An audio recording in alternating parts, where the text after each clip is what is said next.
तो दोस्तों शुरू करते हैं आज की इंफ्रा न्यूज़। पहली खबर जो आ रही है वो है बिहार से, जाके सीएम के द्वारा इनॉग्रेट किया गया है building of the Indira Gandhi science complex planetarium. तो बेसिकली दोस्तों कुछ समय पहले ये प्लानिटेरियम क्लोज किया गया था अपग्रेडेशंस के लिए, ऐसा नहीं कि ब्रांड न्यू बना है। और यहाँ पर अभी कई सारी मॉडर्न फैसिलिटीज़ जो होनी चाहिए एक मॉडर्न प्लानिटेरियम में, उनको ऐड करते हुए इसे फिर से री इनॉग्रेट किया गया है। अब यहाँ पर अगर हम बात करें तो बेसिकली 200 करोड़ रुपए खर्च किए गए हैं इन अपग्रेडेशंस के लिए। यहाँ पर कई सारी दूसरी चीज़ें, स्पेशली जो प्रोजेक्शन सिस्टम वगैरह होता है वो यहाँ पर अच्छा बनाया गया है। यहाँ पर 3D picture of formation of universe नाम का एक फिल्म प्रोड्यूस किया गया है जो यहाँ पर प्रोजेक्ट किया जाएगा। इसके अलावा यहाँ पर conference hall, auditorium, guest house, VIP lounge, इन जैसी फैसिलिटीज को भी ऐड किया गया है। अगली खबर दोस्तों जो आ रही है वो है प्राइम मिनिस्टर के द्वारा इनॉग्रेट किए गए HURL सिंदरी फर्टिलाइजर प्लांट से रिलेटेड, जो कि 8,900 करोड़ रुपए की कीमत से बना और ये झारखंड में है। यहाँ पर दोस्तों ये जो प्लांट है ये काफ़ी ज़्यादा मॉडर्न है। यहाँ पर जो कैपेसिटी है हमारे यहाँ पे फर्टिलाइजर प्रोडक्शन की, वो इसके वजह से सिग्निफिकेंटली बढ़ेगी। 12.7 LMT पर एनम की इनकी कैपेसिटी है यूरिया प्रोडक्शन की, और ये इसके वजह से तीसरा सबसे बड़ा प्लांट बन गया है यूरिया का देश के अंदर।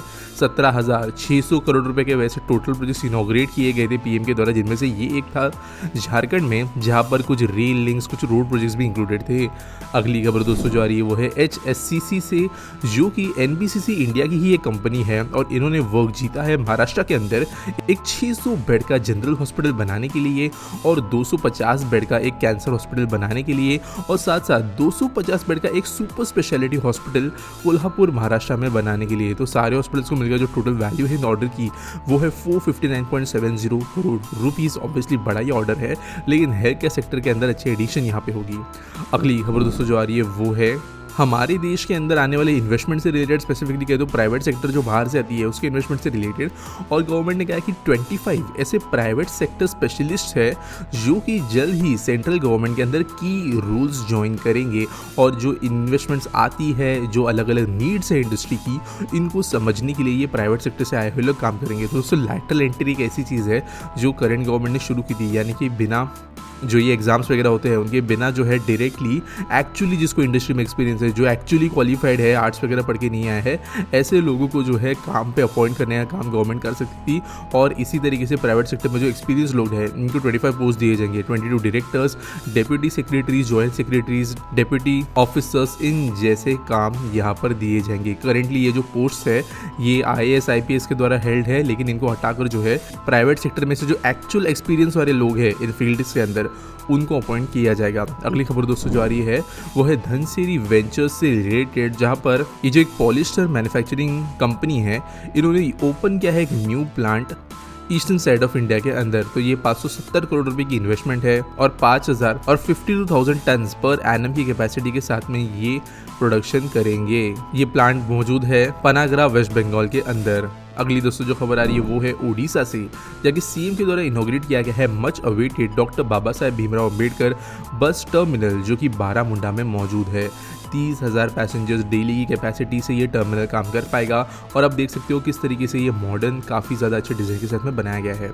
अगली खबर दोस्तों आ रही है वो है मिनिस्ट्री ऑफ डिफेंस से रिलेटेड, जिन्होंने साइन किए हैं 5 कैपिटल एक्विजिशन कॉन्ट्रैक्ट, जिनकी टोटल वर्थ है 39,125 करोड़ रुपीस।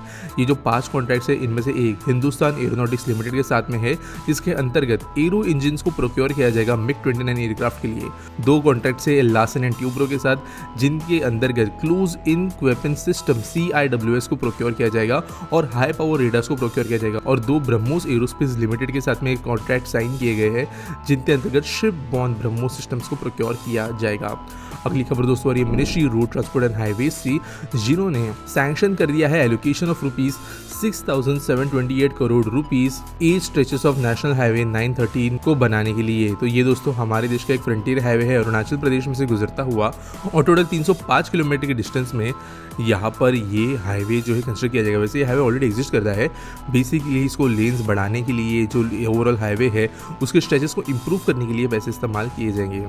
अगली खबर दोस्तों जो आ रही है वो हमारे देश के आईटी एंड रेलवे मिनिस्टर से आ रही है, जिन्होंने कहा है कि भारत के अंदर 8 बहुत बड़ी ऐसे इन्वेस्टमेंट है जो अपॉर्चुनिटीज एक्सप्लोर कर रहे हैं टेलीकॉम सेक्टर के अंदर। अब ऑब्वियसली कंपनीज कौन सी उसका नाम तो नहीं लिया गया, लेकिन बेसिकली ये एक हिंट दिया गया है कि कुछ बड़ी प्राइवेट कंपनीज भारत के अंदर टेलीकॉम इंडस्ट्री में इन्वेस्ट करने के लिए अभी अपॉर्चुनिटीज देख रही है। अगर सब कुछ सही जाता है तो फिर यहाँ पर ये इन्वेस्टमेंट्स हमें अनाउंस होते हुए नजर आएंगे। आज के आरपीडी सॉल के बारे में बात करें तो केशव पूछते हैं, why are we building second airport in major cities like Mumbai getting Navi Mumbai airport, Delhi getting Noida airport and Kolkata getting Kalyani airport. तो यार बहुत ज़्यादा सिंपल आंसर है इस चीज़ का। कैपेसिटी देश के अंदर दिल्ली मुंबई कलकत्ता कोई भी एयरपोर्ट क्यों ना हो, यहाँ पर कैपेसिटी ऑब्वियसली ज़्यादा ज़रूरत है, क्योंकि करंट एयरपोर्ट जो है वो ऑलरेडी ओवर क्राउडेड हो चुके हैं। अब कई लोग यहाँ पर इस तरह की कमेंट्स भी करते हैं कि इन्हीं शहरों के अंदर एयरपोर्ट्स बनाने से अच्छा हमें कहीं और एयरपोर्ट्स बनाने चाहिए जहाँ पर एयर कनेक्टिविटी अच्छी नहीं है। तो देखो यार एक सिंपल बात है, जिस आदमी को जहाँ जाना है, अगर दिल्ली जाना है मुंबई जाना है, तो वो ज़बरदस्ती सिर्फ एयरपोर्ट इसलिए कहीं और तो नहीं जाएगा, उसका काम तो शहर के अंदर ही है। तो ऑब्वियसली उन्हीं शहरों को अपने आसपास एयरपोर्ट्स देखने को मिलेंगे। जैसे जैसे कोई शहर एक्सपांड होता है वैसे एयरपोर्ट्स भी बनते हुए नजर आते हैं। बेंगलुरु 15-20 साल पहले इतने बड़े एयरपोर्ट की नीड में नहीं था, लेकिन करेंटली बेंगलुरु का airport one of the best है, और जो नया टर्मिनल है तो ये तो वर्ल्ड क्लास है। लेकिन इसका मतलब ये नहीं कि बेंगलुरु में गर्दी हो गई तो मैसूरू में एयरपोर्ट बना दो।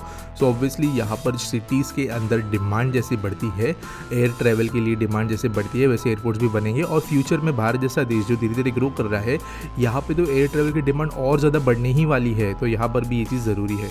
उम्मीद करता हूँ आपको सवाल का जवाब मिल गया होगा। आपके पास कोई सवाल है मुझे कमेंट सेक्शन में आप ज़रूर पूछ सकते हो, और अगर आपको न्यूज़ सबमिट करनी है तो उसके लिए आपको डिस्क्रिप्शन में लिंक मिल जाएगी। मिलेंगे अगले वीडियो में।